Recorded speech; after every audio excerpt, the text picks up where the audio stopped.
Halo, selamat datang di channel Ruang Taktik. Di video kali ini, kita akan analisis perempat final UCL Leg 2 antara Inter Milan versus Benfica yang diwarnai hujan gol. 3 gol untuk Inter dan 3 gol untuk Benfica.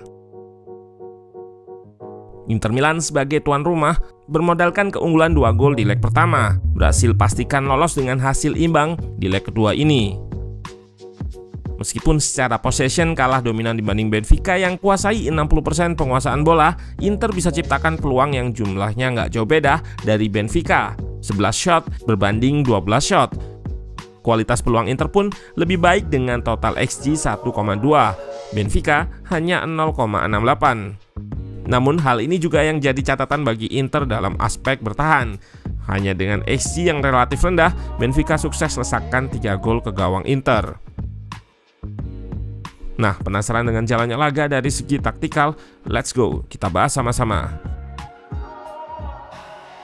Dari starting line up, nggak ada perubahan yang dilakukan oleh Simone Inzaghi. Di kubu Inter, starternya sama dengan yang diturunkan pada leg pertama, menggunakan formasi 3-5-2, Dzeko dan Lautaro di depan. Di lini tengah, trio Mkhitaryan, Brozovic dan Barella dengan Dumfries dan Di Marco sebagai wingback di sisi sayap. Di belakang ada Darmian, Acerbi, dan Bastoni. Benfica juga nggak banyak bikin perubahan. Di formasi 4-2-3-1, hanya satu pemain yang berbeda dari starting 11 di leg pertama. Back senior Nicolas Otamendi turun gantikan Morato untuk mengisi posisi center back, bertandem dengan back muda 19 tahun Antonio Silva. Selebihnya sama.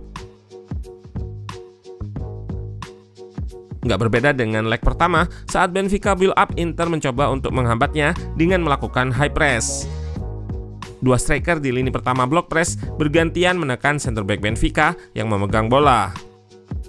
Di belakangnya, double 8 Inter, Barella dan Mkhitaryan marking double pivot Benfica. Hal ini memaksa tim tamu untuk sirkulasi bola ke samping, dan saat bola di samping, pressing Inter akan lebih agresif. Terlihat, wingback dan center back terluar naik cukup tinggi untuk mengikuti pemain Benfica yang turun dan persempit ruang, pressing trap. Saat build up, utamanya Inter akan mencoba untuk progresi ke tengah dengan single pivotnya, yaitu Marcelo Brozovic. Ia bertindak sebagai konektor dari lini pertahanan atau backline. Di momen ini, terlihat kemampuan gelandang asal Kroasia tersebut dalam melakukan dismarking atau lepas dari marking pemain Benfica. Ia aktif bergerak untuk buka ruang guna menerima umpan dari center back Inter. Saat kuasai bola pun dengan ketenangan dan ketahanan pressingnya, ia bisa melewati markernya. Pun begitu, Inter nggak melulu selalu melakukan build up pendek. Dalam situasi tertentu mereka juga bisa lebih direct untuk bypass atau melewati pressing Benfica yang sesekali juga melakukan high press. Long ball Inter akan diarahkan kepada dua strikernya yang cukup aktif bergerak, mengekspos ruang kosong di antara blok pertahanan Benfica, baik horizontal maupun vertikal, yang tercipta setelah mereka melakukan invite press sebelumnya. Dengan memancing atau invite press, maka tercipta jarak antar lininya. Skema yang sama juga terlihat pada gol pertama Inter. Berawal dari long ball Onana yang diarahkan kepada Dzeko yang sedikit turun ke ruang di belakang double pivot Benfica. Pergerakan Dzeko ini sebenarnya diikuti oleh Otamendi dan terjadi duel di situ. Namun, Lautaro berhasil menangkan second ball. Terlihat pula di momen ini awareness Barella untuk langsung bergerak maju saat Lautaro menangkan duel. Masuk ke kotak penalti, Barella dengan fake shotnya mengelabui back Benfica dan merubah arah bola untuk mencari sudut tembakan yang lebih baik. Dengan sudut yang lebih terbuka, Barella bisa lepaskan placing dengan kaki kiri ke tiang jauh yang nggak bisa dijangkau kiper Benfica. Inter sering melancarkan serangan dengan kelebaran maksimal dari dua wingbacknya di koridor sayap. Di babak pertama, baik Dumfries di kanan atau Di Marco di kiri beberapa kali lepaskan early cross yang kurang efektif untuk ciptakan peluang.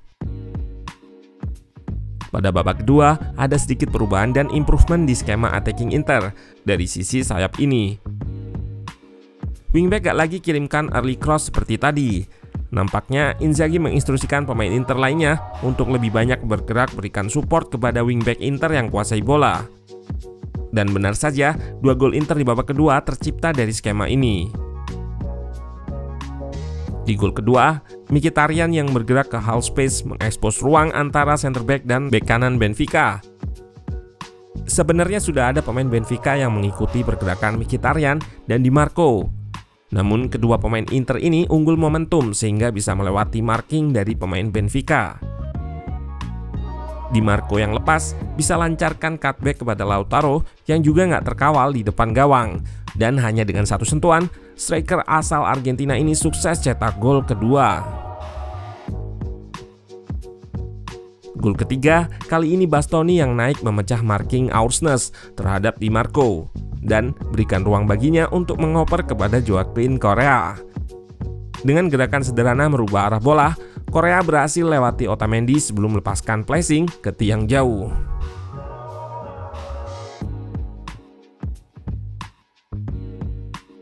Pada laga ini, Inter bisa dibilang cukup baik dalam chance creation atau penciptaan peluang. Namun PR-nya ada di lini pertahanan. Meski secara kolektif pertahanan Inter cukup rapat dengan 5 bek dan 3 gelandang saat bertahan, yang jadi kelemahan Inter di laga ini adalah aerial duel atau duel udara. Terlihat di klip ini, beberapa kali Inter kalah duel.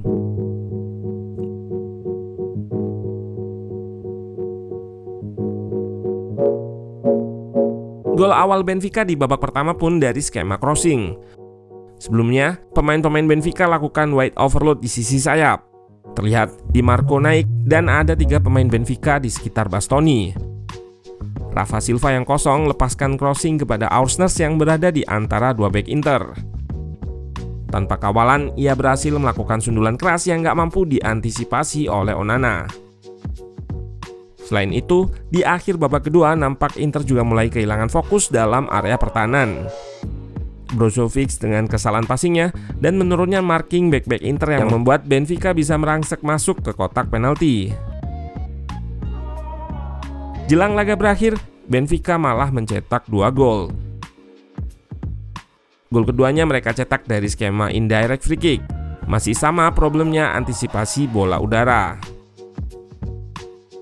Bek muda Anthony Silva berhasil melakukan flick ke tiang jauh.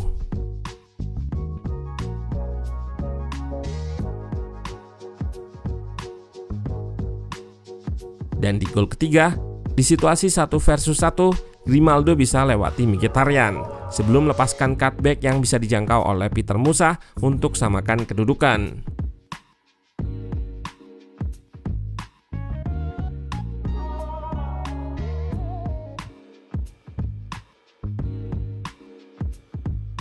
Pada babak selanjutnya, Inter akan melawan tim sekotanya, AC Milan.